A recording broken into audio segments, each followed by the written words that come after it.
Hello, everyone. Welcome to the Truth Table, episode 56. I'm Paul Everton, the host here at the Truth Table.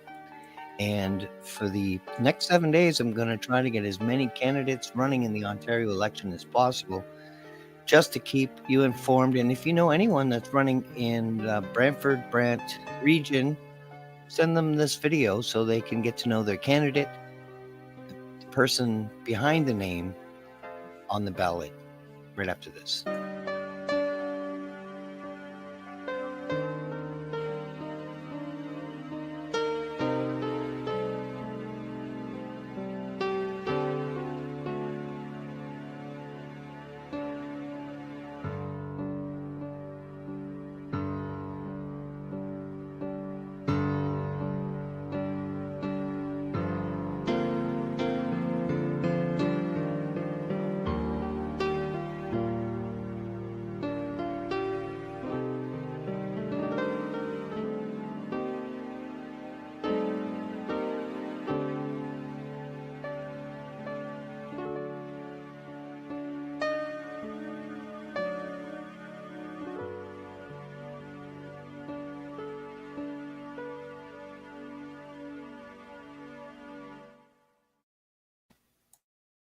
Hello, everyone. Thank you for coming. It's February 20th, 7 days before the election in Ontario. And one of the candidates I have with me tonight is Joshua Carron, running in Brantford-Brant. Oh my God, am I saying that right? Brantford-Brant district. So I'd like to introduce you to one of the candidates who bravely put his name on the ballot, risking criticism and badgering and all sorts of abuse. Thank you for joining me today on the Truth Table, Joshua. My pleasure. And don't worry, the writing's been butchered worse before.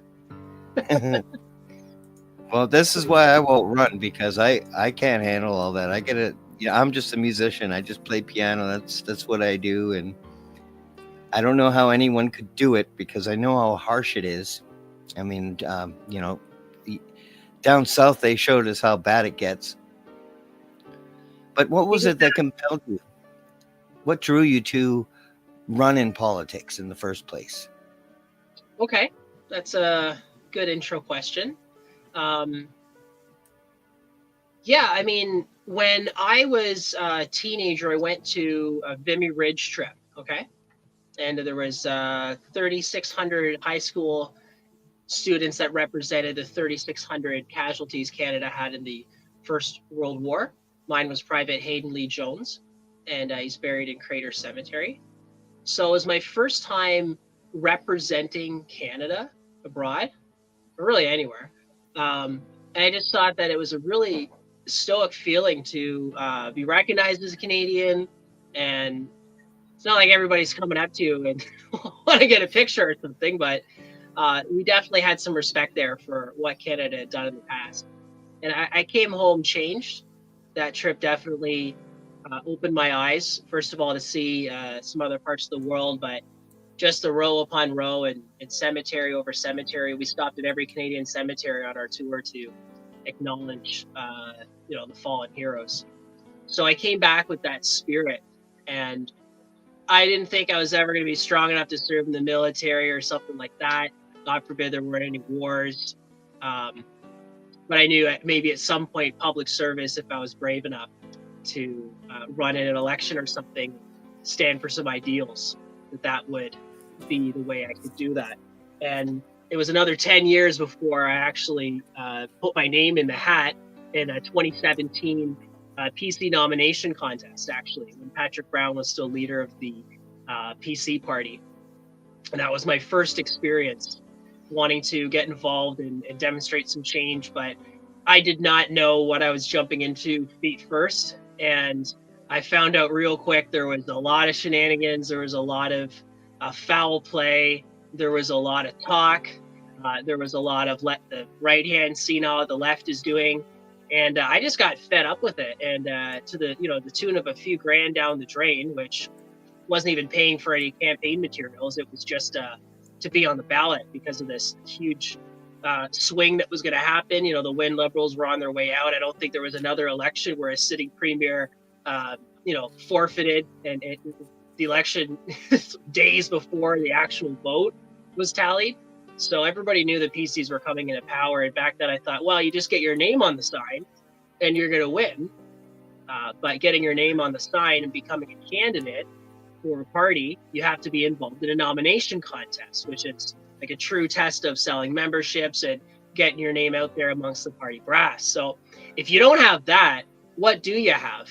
And I quickly found out with all the scenarios that were happening from Ottawa and Hamilton and throughout the rest of the province, even with some police inquiries, that there weren't going to be any fair contests. There haven't been any fair contests in the PC party since 2018. So anyways, that's a little bit where I started, and maybe we can unpack a little bit more of the story as it goes from there and how I ended up with New Blue. Yeah, like what was it that drew you to New Blue? Well, I was actually a part, I'm not going to say really the ground floor of it because that's Jim and Belinda, but prior to joining New Blue, I was sitting on the board for another provincial party, maybe the 6th largest provincial party in Ontario of the same name. You know what we're talking about here? Yeah. Okay. So originally I had the idea and there's a story how I got there, but as a founding executive board member for Ontario Party, I thought after seeing what happened with the big PC backroom and Conservative Party brass treating Jim and Belinda Carahalios, Belinda, of course, the MPP from Cambridge, getting kicked out of caucus by Ford, and even prior to that, having Jim Carahalios run for leader of the PC, of the Conservative Party of Canada, and through that whole guise of COVID and then pausing the race and trying to take all the hundreds of thousands of dollars of donation money, and then we having to fight for that in court to get that money returned back so you pay for your campaign expenses. And of course, in political fundraising, you don't pay your expenses. You can go to jail after 5 years. So it's just ridiculous what the big party brass did to them. There I was sitting on the Ontario party board and thinking these guys would make phenomenal leaders for a movement in Ontario.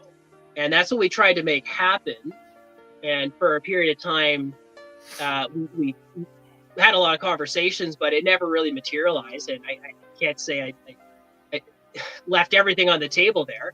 So when Jim and Belinda just announced that they had reserved the name from New Blue, I was on board from day one, and we were helping to get signatures and recruit leaders. So if you look on the website, I'm listed as a founding board member for New Blue Party of Ontario. But I was just drawn to what Jim and Belinda stand for, and we had helped them on previous campaigns. Everything they stand for, just integrity, fairness, openness, challenging the establishment, just trying to do the right thing, grassroots campaign. He's the axe to carbon tax guy. Jim figured out before anybody else in leadership, carbon tax is a tax on everything. It makes everything more expensive. He ran around getting all the other leadership candidates to agree with him. So if he figured it out before they did, then I was going to jump ahead of the bell curve and be a part of this. I think one thing I really like about your platform is stopping the woke activism. 100%. I think that's a very social engineering and societal collapse kind of agenda. Like, it's very serious.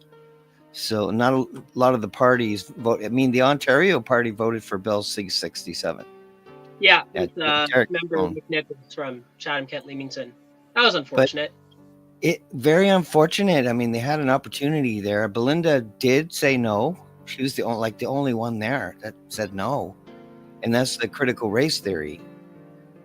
So, and she's the only one. That means that entire legislature has betrayed parental rights in one vote. But I mean, we've got it on record. We've got them, standing up in front of the camera. So we know who betrayed us, basically. And it's the only parties that the media will even cover. Like the 4 parties they had in the debates, they all vote for critical race theory. So I think we've been captured. I honestly do. through like a form of fascism, where the media and the federal government, because they can't let go of control over Ontario since Ottawa's in Ontario. So I think federally, I think they can use the Dominion voting machine, the mail-in ballots, and the media to basically sway things the way they want. Like Kathleen Wynne was horrible. She did horrible things and had horrible ideas against parental rights and children's rights, really. And all she had to say was sorry, not sorry. Like a total narcissistic point of view. She believes in what she. Same with Trudeau. He's sorry, but not sorry. You know, and all these same kind of characters are the ones running things and passing these laws that are just destroying, and even the debt is a problem. What's the new blue position on spending and foreign aid and all that sort of thing? Yeah, for sure. And I know we covered a lot there. The telltale signs of your narcissistic, fascist, wannabe tyrants is dishing out millions and millions and millions of dollars to approved media outlets with that quote unquote for propaganda machine, right? Do you think those outlets are going to write good stories or bad stories about the government that handed them the money, right? So one thing we'd want to do is implement a tax, as you can see on the website, on any Ontario-based media organization that took any of that $600 million media bailout from the federal government. We'll just re-tax it back into the Ontario Congress, right? Now, for spending, yeah, the Wynne Liberals had set the record. I think and we're going back like as far as the only NDP government that we had. I think they added $50 billion of debt. I think it was an average of $8 billion a year. And then you get through even with the Harris government, which was supposed to be a conservative government, selling the 407 to a foreign company. And, they were still adding debt to the tune of $1 billion a year. When you get to the McGuinty-Wynne Liberals, okay, they added tens of billions of dollars of debt. I think an average of between 10 and 12 billion. But when you look at just the 6.5 years of spending from the Ford PCs, they've topped the charts. And this is outside of COVID spending.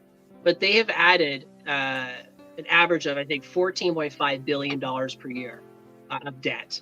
So these people just spend. And now Ontario is the number one most sub-sovereign indebted nation, sub-sovereign indebted government in North America. So out of all the states and provinces, Ontario's red line is just deeper than anyone. But we're an engine, we're supposed to be, that seat-rich, of course, Ontario populist engine of Canada. That's why we'll just call it the left. They don't want to let go of it. And Ford's PCs are still part of the left.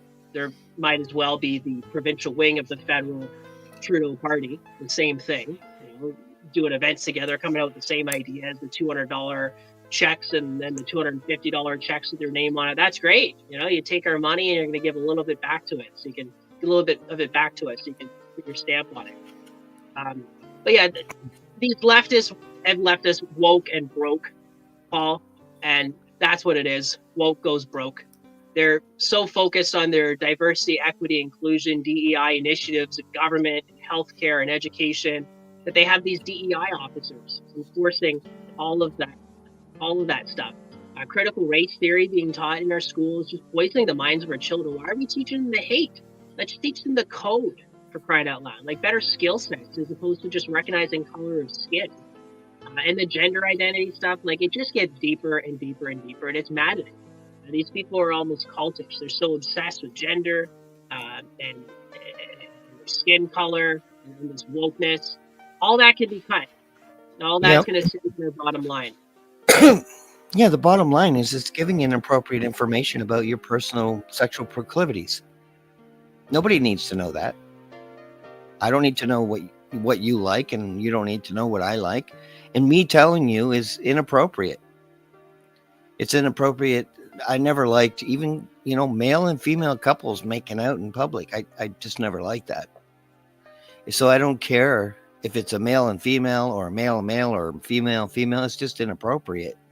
That's why we have bedrooms and, Yeah, I places mean, that you there's can countries be around the world that intimate. oblige for that stuff. It's just appropriate behavior in public. Now, Yeah, parents should show love to each other in front of their children. That's statistically and clinically yeah, proven to bolster emotional development. But yep, you got to yep, keep the stuff indoors and the stuff outdoors at say PG-13. yeah, yeah. And it is a very sneaky way to sneak in this inappropriate behavior into schools.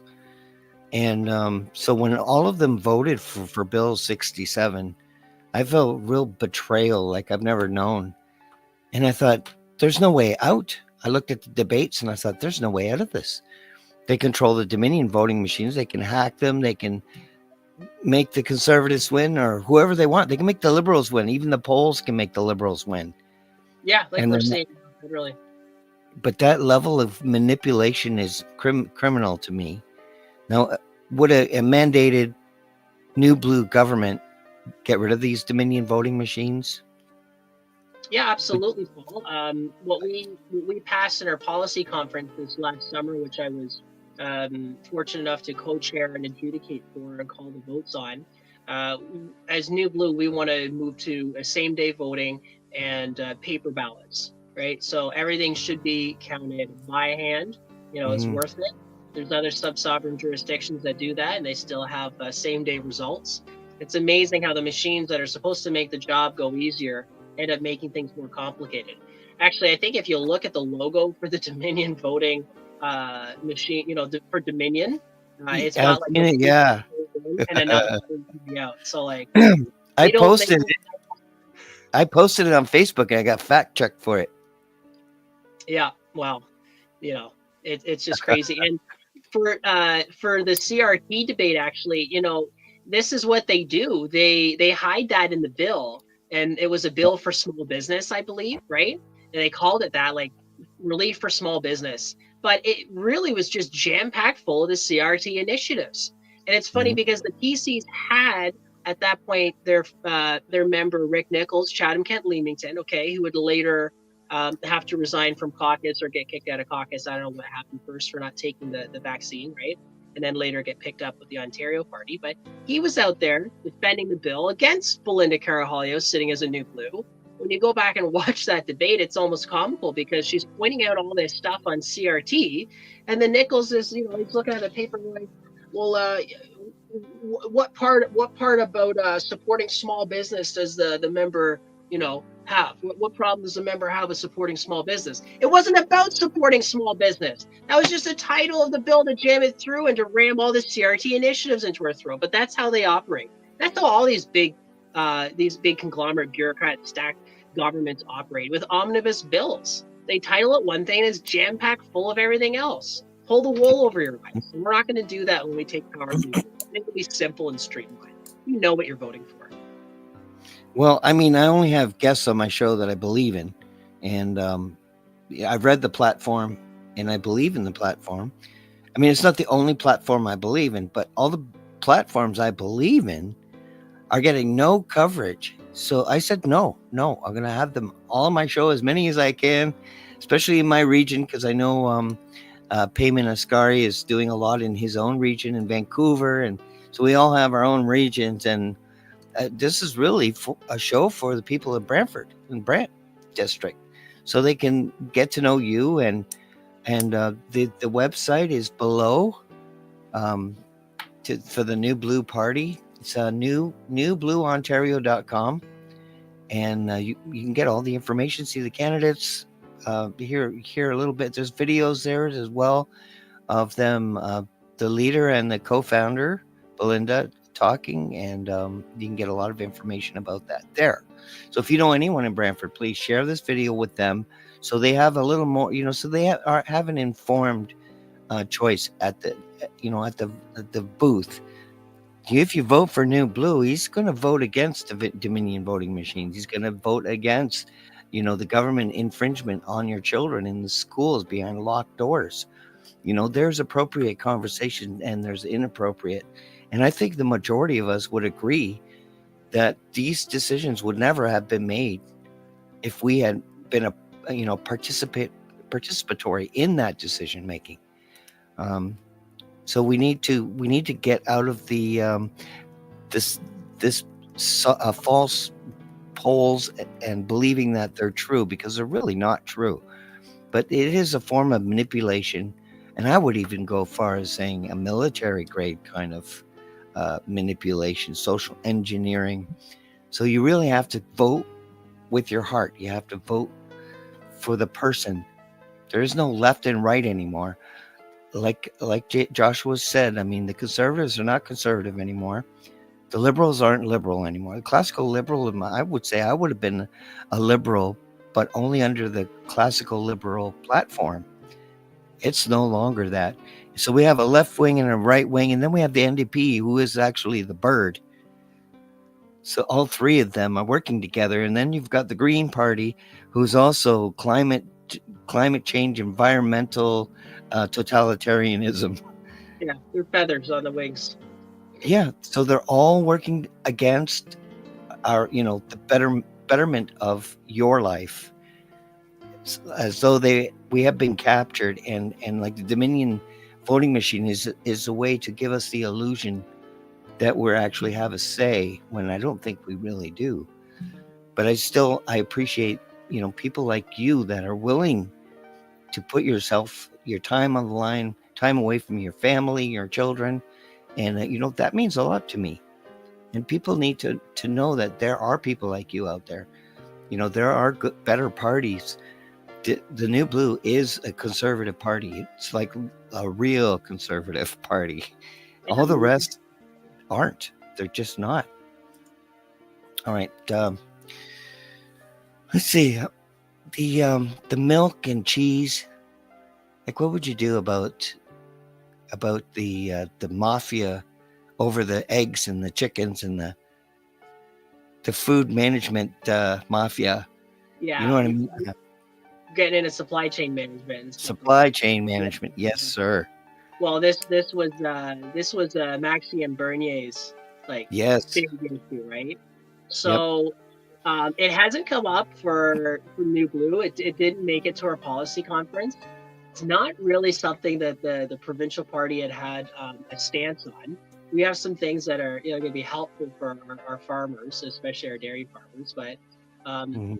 it's funny because when Max ran for leader of CPC, Conservative Party Canada, and the Conservative Party was using the Dominion voting systems, there's still some irregularities from the number of votes that were cast and outstanding and eligible to vote for, like to the tune of a margin of error that he lost that contest by. So um, and he eventually left the party and started the PPC, and that was a big issue of supply chain management. So it's something that was a federal issue. But what Ontario, Oh, what it's New Blue Party is going to do for Ontarians when we slash the HST by 3% and bring it down to 10%, which would make Ontario west of Quebec only the second highest provincially taxing province in the union, next to Alberta, that doesn't even have a provincial sales tax. God bless them. I don't think Ontario is really used to seeing a conservative government, really in for decades, because that progressive word in the progressive conservative government, like, it's an oxymoron. Progressive means you're just going to continue to slide to the left. And what we need is the pump of the brakes, where they said the liberals were the spenders and the conservatives were applying the brakes to the spending. And we get, you get the bad raps, like you're halting these programs or whatnot. But it's like, you can't keep racking up the credit card. We all live in the same house and share the same account, but the parents rack up the card, then the kids aren't going to have access to any credit to build their future or invest or put anything on loan when they need a chance to spend it. And that's what's happening with the people in power, is he's making these decisions. They're driving us further into debt. It's going to make it a lot more difficult for our next generation to come up. I mean, we touched on the family issues stuff. Like, that's a driving force behind me, what I'm doing. If I didn't have the support of my wife and my kids and in-laws, especially locally here, like, I wouldn't be able to go out what I and do what I do. I'm going to talk about how my mom helped us even get set up so that we could have a family in the first place, and the sacrifices that my parents made. So we stand on the shoulders of giants in that yep. regard. But I couldn't pass without touching on that. So the question about dairy and farmers. I mean, I grew up partially on a farm. My dad's from a farming family. They moved down from Seaforth in northwestern southern Ontario there, and settled in Chatham, Canada. We were in actually Rick Nichols' his riding for a period of time there. That farm was in the family for over 50 years. Actually, it was in the family for 60 years until 2015. We don't have it anymore. A lot of mixed emotions around that. But we didn't have any livestock or cattle there. But without crop insurance, that whole operation would have gone belly up. A lot of farmers relied on the insurance in order to continue producing crops. A major battle cry is axing the carbon tax, which is a tax on everything. So when that's scrapped, especially the industrial carbon tax, which is just another way of hiding the price from consumers and putting it on industry, well, it still gets trickled down and the consumer is going to pay it at some point. Every time you move a product from A to B, you're producing carbon, you're taxing the carbon, you're making it more expensive. So as soon as we axe the carbon tax, you're going to see a relief across the board. So that's the farmer putting petrol into the tractor, okay? That's for the trucker delivering the product from the warehouse to the retail front. So every step of the way is going to be affected by that. I actually worked at my local farmers market for a number of years. I'd fill in on days that the gentleman's staff wasn't there, and he ran the cheese business. He actually started with his Mediterranean dips, and he bought out the guy when he wanted to sell his cheese business. And so he was telling me about how expensive it is to import a lot of his products, and it's crazy, even with 200 and 300% tax tariffs on this stuff. So that's just a product that is really interesting. And I don't know what New Blue is going to have to say about it at our next policy conference now, but since you brought it up, we're definitely going to be putting this on the docket for next summer when we get together and debate amongst ourselves about the dairy farmers and our cheese products. Would the party be able to ensure that polls include all registered parties, even if there's like 24 or 26? Because I really think it's election interference to not have every single one of them on the poll, whether you like them or not. Do you have a freedom of choice, absolutism? Yeah, I mean, I've been there.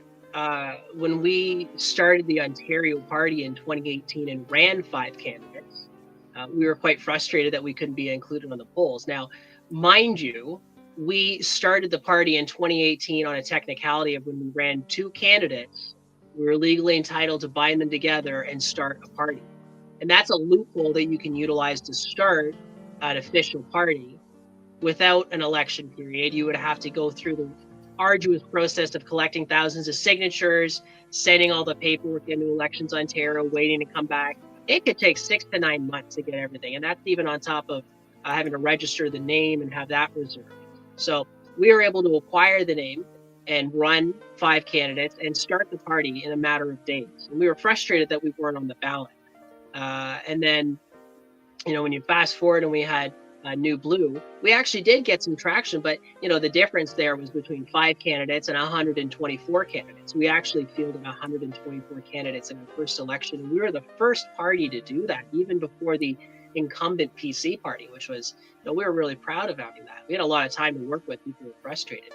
So the challenge there with having every single poll include every single party is on every party is going to be in every riding, right? Like there's still a handful of ridings that we missed out on this election. We got to 108 candidates, and that represents 96% of our vote share. So we're really happy with that to reach the 100. But for those 4% of New Blue voters last time, we could include them in the poll in the ridings that they live in, but they won't be able to vote for our candidate there because unfortunately we don't have one.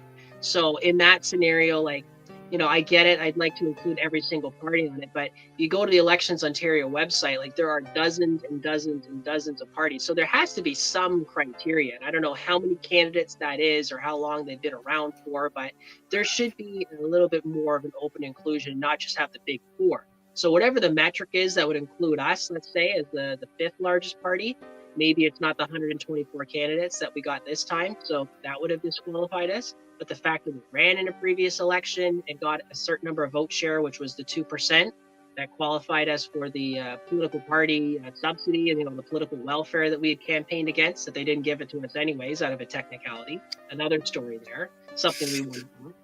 But to include all the parties, I don't know what metric we would use. I mean, there's the Libertarians that have been around forever. They've only got a few dozen candidates, and they're all solid people who could probably talk half of our candidates up and down the wall because of their experience and their dedication. I don't know what the metric is, Paul, but I would like to see more of them included. I remember in 22, CBC, I think, running, or CTV, whatever the local one was, running one ad or one promo on other parties that were in the election. So they mentioned, of course, Belinda Carahalios, who was a sitting MPP, and she had her parties. And then they mentioned the Derek Sloan and Rick Nichols. I mean, Derek Sloan had served in elected office. So I don't know if you have a leader there's all kinds of metrics there, but there has to be something to include more of them. I don't know if it's every single party, because a lot of those parties just exist as front groups, Paul, to raise money, like even the Stop the Sex Ed and Ontario Party for that matter. And there's a number of the other ones that are listed there that we don't have to go through, but you can see there's dozens and dozens of them. And a lot of them are really just front, elitist front, lobbyist front fundraising mechanisms that they can write off more donations and capitalize on those lucrative tax credits. So there's got to be something more to include at least us, the fifth place party, and a number of other ones that can meet some metrics. But I don't know if having every single party measured on the ballot, because you might take 15 or 20 minutes on each phone call with an individual just to list them. That's true. But I mean, the provinces have, since Confederation, have more power than they used to, like property and civil rights. Like, I would love to see a new blue mandate where you have the ability to raise people's civil rights, and lower, if not erase, property taxes, so people can actually own their property and not lose their property if they lose their job, that sort of thing. Just some kind of safety net. I think there's not very many parties talking about it, but this is one of the powers, is the power over property and civil rights. And I think New Blue is probably going to be the strongest, and the Libertarians for civil rights. You also, provincially, you have the ability to, the management and sale of provincially owned public lands. So this could be a prosperity, prosperity for eliminating the debt and managing the land that we do have, because we have so much land and everybody's on the border with the U.S. pretty much, all the cities, all the population centers. I think 90% of our population lives within the 100 kilometers of the U.S. border. Yeah, it's a lot. But I know that the New Blue plans to lower taxes if they get a mandate. And that would definitely put more money in people's pockets. Do you see any other ways that the New Blue would help people have more money in their pockets? Yeah. I know lowering taxes is one thing on your platform, right? Well, that's huge. And just for the record there, I double checked, and we have 20 provincial parties in Ontario. I guess a few of them didn't finish their filing. So it used to be dozens, but okay. now it's 20. I just had to fact check myself there on air before someone else did. So we want to make life more fair, for sure. And you heard that from the other party leaders as well. And it was amazing to me to hear my local candidates talking about how they were going to do that. Even the Liberal Party platform now is eliminating the land transfer tax. Like, it's incredible what they come up with and how they deviate from their historical positions, right? Yeah. And this is coming up in all the debate questions and the forums that we're going to be a part of, even for myself tomorrow, is how we're going to restructure the municipal funding. Well, look, the framework for that is the province, the municipalities all want more money for their projects, but if they don't raise property taxes, then they have to go to the province for the money. But at the end of the day, whether the province is giving the municipalities more funds or they're raising the funds directly themselves from the taxpayer for their property taxes, they're just making that you're just passing the buck. So at the end of the day, it's on the shoulder of the taxpayer. And New Blue is going to prioritize the taxpayer. We want less of a burden and not more. Here in Brantford, I think we just went through one of the most this historically high tax hikes of property taxes. I think it was over 5% there. We were fortunate enough, like I mentioned, to be able to get into a home, but I've seen our property taxes go up every year over the past 3 years. And these are all projects that the municipalities want. We have a sports complex named the Gretzky Center, okay? And I'm pretty sure the last time they polled, there was about 2% of the population in the region of 130,000 people use that complex on a regular basis. And this is something that costs $100+ million in the budget. We have another sports complex going up in our west part of the region. And again, like how many people are really going to use it? I get it that sports are huge. I get it that it could be multi-purpose, but when you're allocating the amount of funds for percentage of the population, we got to be real here, right? So if the municipalities can't raise taxes, then they're going to go to the provinces for it. And the provinces are going to get there still comes out of the taxpayer's pocket. Okay, so we want to prioritize the taxpayer. Before we're dishing out any more money, we need to see how it's being spent. So there has to be some more oversight and some inquiry into the municipalities. There's 444 municipalities across the province of Ontario. It's an easy number to remember. But we got to look at how that money is being spent because I'm sure there's a lot of waste. So to make life more affordable, one, that battle cry, axe the carbon tax, it's going to eliminate the cost of sharing goods in every step of the way. Even for fuel, when people don't realize, like, sure, I was just talking to my friend the other day. It said, how much more money would you have in your pocket if gas was 50 cents a liter? He said, well, I don't even drive that much, and I guess that'd be great, but that's a third from what it is now, almost about $1.50 on average, or even more than. It's crazy. It used to be over $2. But we don't realize is that every time a product gets moved from one point to another along the chain of command until it's on the storefront that you purchase, it's burning carbon, it's burning fuel. So that carbon tax is a tax on everything, and we need to remind people, that was our battle cry before. Once we scrap that thing, you're going to see the cost of everything go down because it is a tax on everything. When we eliminate all these wasteful spending from the woke DEI, CRT initiatives and healthcare and in education, that's going to free up a lot of funds as well so we can lower the tax burden, which is why we're confident in dropping the HST from 13% to 10%. It's going to make a huge difference. That's 3% right off the top of every purchase that you're making, essentially almost every consumer purchase that you're making. So we see that HST on everything. It's crazy when we export taxes. I mean, we're getting into the rights of doing that in the first place. Like, it really is the libertarian mindset of no taxation without representation, but almost all taxation really is that. I know my friends me hearing say that. But when we get into all the land that's out there and what we have available in terms of resources, I just saw a map of Alberta and showed I think over 50% of the province or 60% of it is still Crown holding. So that if that secession movement ever took off, how are you going to work out the transfer of the Crown land there? What do we really own? And if we're going to lose our house to a property tax, is that deed to the property worth more than the paper it's written on? I don't know. So we're getting a raw deal, and this is the kind of stuff that maybe people go missing over investigating, but the truth has to come to light at some point. And I guess some of us are bold enough to stick out our necks and try to get to the bottom of it. Will the New Blue Party be transparent and eliminate the debt deficit that was created by previous parties? Yeah, I mean, we're going to go right to work for that. We're already, I think, over $350 billion in debt, which is amazing to think about. Yep.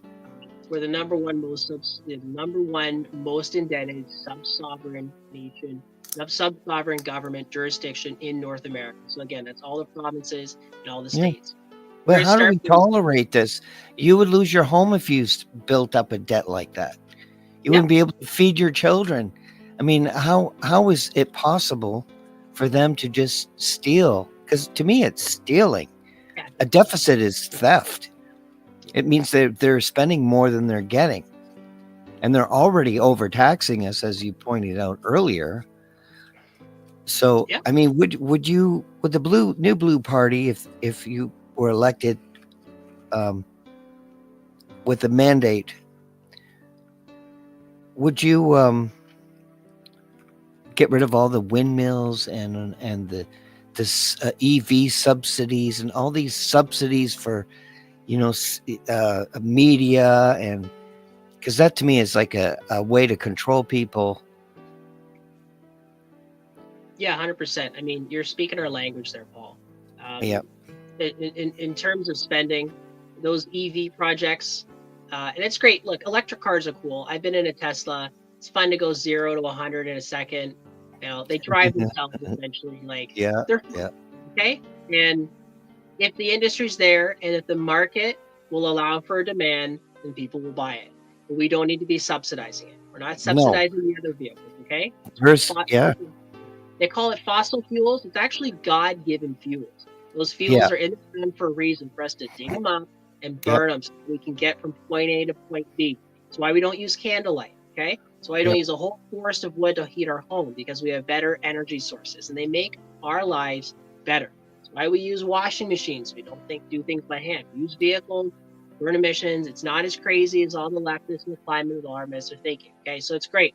There's going to be some electric cars on the road, but it's nothing to subsidize. A lot of Yep. those enterprises, some of the efforts are even going belly up. For crying out loud, like a lot of that subsidy money is just getting wasted. We never should have been pumping it in there in the first place. So we're going to save millions right off the top of it. And Good. you Good. mentioned the media bailout, for crying out loud. Like, again, it's a telltale sign of a totalitarian propaganda fascist machine. If they're going to Yep. be spending hundreds of millions of dollars of our tax dollars and giving it to journalists in big established print media to write stories that are going to be favorable about the government. Are you kidding me? And you wonder why, like, a new upstart party like New Blues never going to get an ad taken, even if we brought them the ad and tried to write them a check for it. They're not going to take our money to run our ad because we're anti-establishment. For crying. And then you look at what Ford did with the Toronto Star, a publication that was going belly up. And he gave them the first of its kind, first ever online gambling license. They're not a casino, they're a publication. And now they're running a gambling forum off the backs of addicts in Ontario. And they value that thing at over $500 million. Do you think the Toronto Star is going to write good articles about the Ford administration or not? Like, come on. So all those things need to get scrapped. It's going to save us money. It's going to keep us from going further than we get to windmills. I didn't understand windmills as much as I did now. Okay, but there's been a really good report by a paper by Bruce Party out of Queen's Law, and he broke it down. And what we find is when they're generating electricity, okay, often you have the petrol generators going right behind it, right, and they're in the off-peak hours. You're getting such the energy that we can't use it all in time, and we're having to offload it, and in many cases paying neighboring jurisdictions to offload it, like we're sending it down. So they ran a couple of the studies, and another guy put it together and said, like, obviously right off the top, we have to just cancel these and stop putting them up. And then it's a question of, like, what do we do with the ones that are actually there? Well, it's been worked out that even if you cancel the contracts now, which the Ford government's excuse is, we can't cancel the contracts now. What would that do? It'd send a bad message to investors in Ontario. Like, come on. No legislature is bound by a previous legislature's ruling. That's the political theory, that every government that is elected is supreme and you can make your own decisions. So he's not bound by that. They have the power to stop them. And even if we took the ones that were up now down and we got rid of them, we canceled the contracts and we gave them some a compensation for it, we would still be saving money over 10 to 20 years from now. And it's going to drive our electricity rates down. So that's a whole program, the Green New Deal, green energy, that just makes you feel good, think good, but at what cost to environment, at what cost to our skyline, and what cost to even like the animals that are out there, the birds flying around getting knocked down. I know one of my family members had it up in the farm and they got a nice little subsidy for it, but those things aren't pretty. They're kind of eerie, and the hum of them, we don't even know the long-term health effects of having those things up. So it's the definition of a banana republic, and it has to go. So for all those wasteful projects and the time, the effort put into the studies of them, it's all for naught. It's just another initiative of this left-wing ruling class that just needs to end. And so we're going to be saving Ontario a lot of money by scrapping these projects, by canceling them, by getting those things down and starting from scratch. And then we got to spend a little bit of money to get those UFO crater sized holes in the ground cleaned up a little bit to make it look normal and say nothing happened here. And let's forget about that and move on. I mean, here's the stat. In 5 years, the Wynne Liberals added $44 billion to Ontario's debt. But in only 6 years, the Ford government added $86 billion. So can you imagine this is in the last 11 years? What is that? $130 billion of our $350 billion of debt between the last two conservative and liberal governments. Okay, it has to stop. We're not going to be spending more than we take in. I agree 100%. Now, there's a guy in Africa built a EV that cost $14,000. Never has to be charged. You don't have to charge this one, and it costs $14,000. So they've there's been attempts on his life, as you can imagine. But with the new Blue Protect, people like this man here that has something that could basically create a renaissance, because this car that he made can charge his house. I mean, this thing is unbelievable.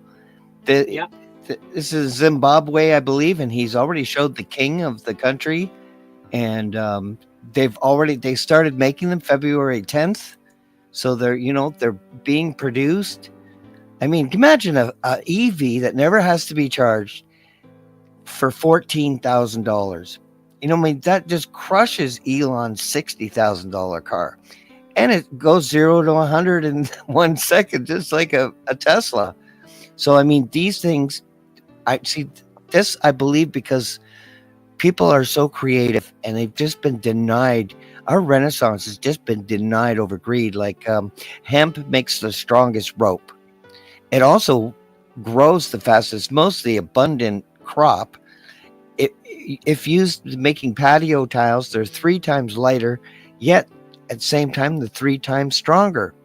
Used in insulation, it creates a fireproof environment for your home, so your house won't burn down. I mean, there's just so many uses. Just hemp alone can be used for fuel. It can be used for all kinds of products, and we've allowed them to chop trees down and steal that commodity from our ability. Like if roads were created using hemp, we may not have to redo them every 2 years. Oh yeah, there's so many things that no other parties will even look at or think about.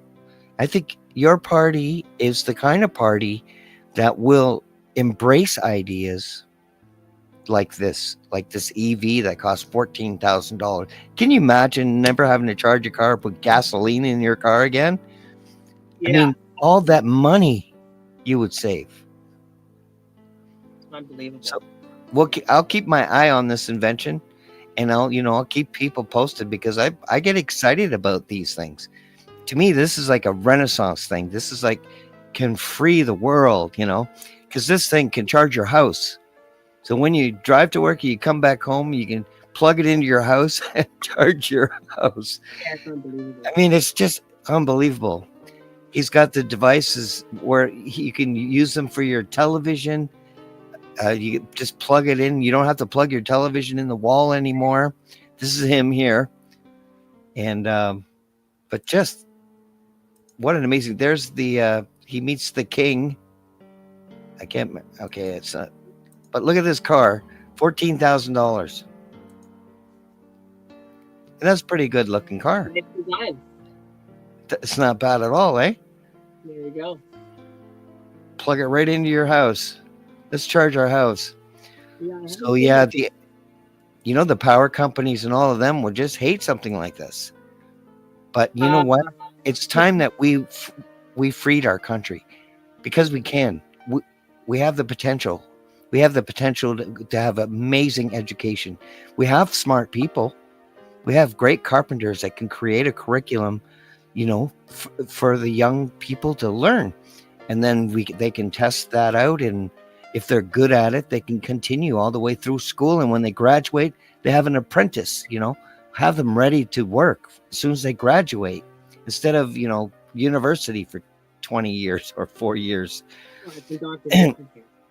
So we can do everything better. Same with prisons. They're giving them, diplomas. Don't give them diplomas. Give them trades. So when they get out of jail, they have a trade and they can get a job. And if they're dangerous and they've got life, then have them building homes for the homeless. Like these little mini homes, and have them build their own homes. Let them be productive. Don't just lock them in. That's not reform. A prison should make better men come out that went in, and they're not doing that. They're doing the opposite. They're giving them terrible food. They're treating them like animals. They're messing with their, the hot water and cold water. It's just an abusive system that, I've heard much about them, and it's completely backwards. Just like our schools, they can all be done much better. And so with the new blue, help expose any new inventions and things like that, because the more you support them, the more exposure these things get, the more protection you're giving to the inventor. Yeah, absolutely. Like you, I'm excited when I see something like that. Yes. Now the symptoms for excitement and being nervous are also very similar. So in the past, when I've been nervous for something, I'll just say I'm excited about it. When I'm seeing, I'm excited about this $14,000 EV that charges itself in your house and never come. I'm also very nervous because, as you said, this gentleman, we've all seen the videos out there. There's been a car that ran on water, and it's diving pretty deep in the hole here. They're going to say, "Oh, new blue support conspiracy theories and stuff," but it's like, come on, hydrogen cars, right? Yeah, I mean, you're going to just, we're going to destroy the whole industry there. Like, they're only letting Elon go and develop his models because at least they're packaging the energy there. There's still an industry for packaging the energy, and I think that's clean. Yep. But you see the meme there where the guy's driving, and it's like, oh, I feel so great that I'm not, driving dirty. But meanwhile, you see all the cobalt mines and getting into the ethics of having underage miners there. Like, it gets pretty deep. So like, where's the cobalt come from, the other minerals, to build those batteries, right? So that's great, but at the end of the day, like, the powers to be are only letting that go because they're just enough okay with it, right? And then you were talking about hemp before, right? Like, if they just had to figure out how to tax it, then we could use it. But I think there's even a light bulb in an LA subway down there that's been on for 100 years, an incandescent light bulb that hasn't been changed. They switched us all over to LEDs. But if we go back to those soft yellow lighting, it's actually going to make our moods increase. And there's a whole thing there about like what kind of electricity we're using. Every year, my wife and I go down to Niagara Falls. We went for our honeymoon, we go for our anniversary. And we're always walking by the Nikola Tesla statue who's overlooking the falls. And this is a fascinating dude. We were talking about that alternate current energy and the projects that he made. And we're going to have basically like, a wireless router set up to service every city. You just had to be within the radius and your devices would work and all the lights come on, everyone was stunned. But, there's a tragic demise to him. And we had Edison come in with the DC current because it's a packaged battery, a little bit more for a marketable, share. Things are just made to only last so long and then break. Yep. So you could buy a new one or you could buy a service package. It's not made to last. I mean, these bodies are made to last, and they're poisoning us with the food to make us shut down even faster so that we can buy more pharmaceuticals and all this stuff. So it's like, that's the theme. And we talk about like freeing our country. Well, we don't free our whole world here, our whole kind. But it's only something like that can happen in Africa, right? Where they have the ingenuity, not the oversight, but under the guise of tyranny, that they can fight back against something like that. So there's so much there to do. There's so many issues to be excited about. The future does look bright. But one thing for certain, we're not going to have the time to go run all those experiments if we're busy being locked down and having the PC Gestapo police come up and tell us that we can't have our church service. You know what I mean? So we have a short memory that these tyrants kept us locked down longer than anyone else in North America and fired people for their jobs and ruined livelihoods. So we're going to hire all those people back Yeah. and give them some compensation for their pay. And never again are we going to stifle that freedom of thought, movement, and ingenuity. So, yeah, I think a lot of those ideas are going to come up at our next policy conference. I look forward to debating them. And then Awesome. we do another live stream after that. And we can talk a little bit more. Yeah. And I can share with you what our membership has to say on that. Well, I want the new blue to get some seats. I don't care if it's 1 seat or 20 seats or 30 seats. It doesn't matter. You got to get your voice in there. Without that voice, then, the voice of reason and critical thinking will be vanished, because they don't want this. They don't want critical thinkers, And but anyway, I'd like to thank you for coming on the show, everyone. This is Josh, Carron. Thank you for coming on the Truth Table. And thank you, friends, for watching at home. Like I said before, if you know anyone in Brampton, Brant, Brant the other day. Brant, the tongue twister. Yes, if you know anyone in Brantford, send them this video so they can meet Josh, and that way it's just not just a name on a ballot that you're seeing. You get to know the person a little better, and you get to know the Blue Party. And I'll see you again all tomorrow, and on the Truth Table for our next episode. Thank you very much, Josh, for coming on. My pleasure. Thank you, Paul, for all the good work you're doing. It was a pleasure for me too. Thank you all at home for coming to the Truth.